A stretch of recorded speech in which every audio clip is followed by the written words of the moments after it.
Freddie Foreman has been connected with the criminal underworld for many years.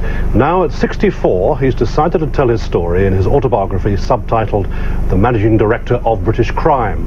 After being extradited from Spain to face another 6 years in jail, he re-emerged last year to be a pallbearer at Ronnie Kray's funeral. Freddie joins us now. Good evening to you. Well, let's say a checkered past. You killed two people, and you mentioned that in the book.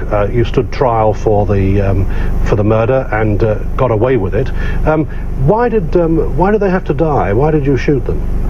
Well, they were very dangerous people at the time. I mean, the Mad Axeman was known as a complete lunatic at the time, and he was he was like a Rottweiler being let out on the public, and he threatened to take 6 policemen with him rather than go back to prison.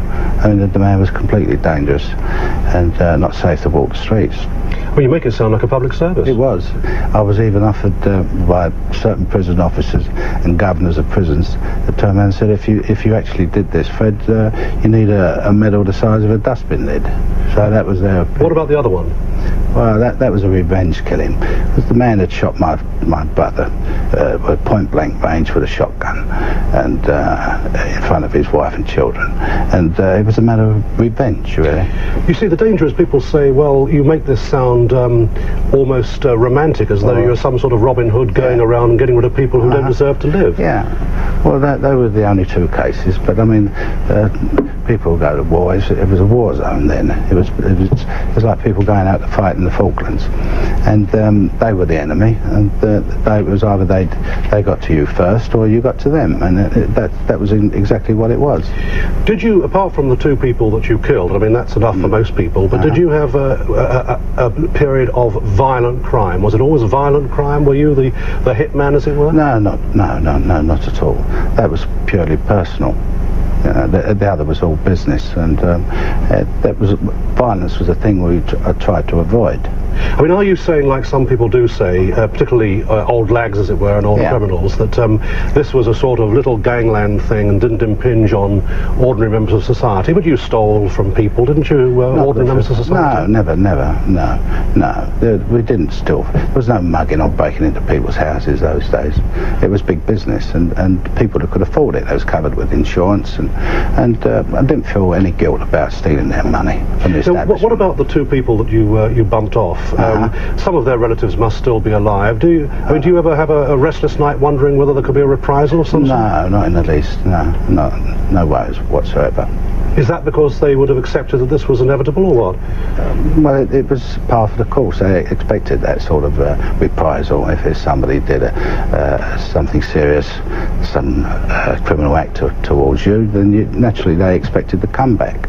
But now you're retired? Oh, most definitely, yes. Do you find that you meet other old lags, as it were, and exchange anecdotes? Oh, all the time, yes. Well, that's all I always seem to do now. Is that, well, as you know, many people are writing their books and trying to get a few quid out of it. But I mean, I'm not really worried about whether it sells or whether it doesn't, to be honest. Tell me one thing, because people would find this interesting, but also very chilling, the way you say it in such a gentle style. But we're talking about taking people's lives here. I know, yes. When you're at home sometimes late at night, do you ever say to yourself, what a wasteful life it's been, in a sense? You'd like to have done something entirely different, something a little more charitable with your life? Oh, naturally, with the right education and the right upbringing, I would have led a different life altogether. But it was just after being a wartime child and living through all the blitz and the bombing and hard times. And my brothers all served in the British Army and the Navy,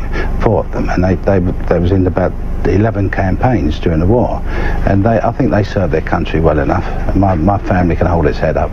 All right, thanks very much indeed. My pleasure. Thank you for watching. If you enjoyed the video, please join our Facebook group. It's called Krays Crime Lords of London. We're a friendly, moderated group with over 1,000 Kray and other celebrated gangster videos available for view. There's also thousands of images in the photos sections. The link for the group is in the YouTube description section. I hope we see you there.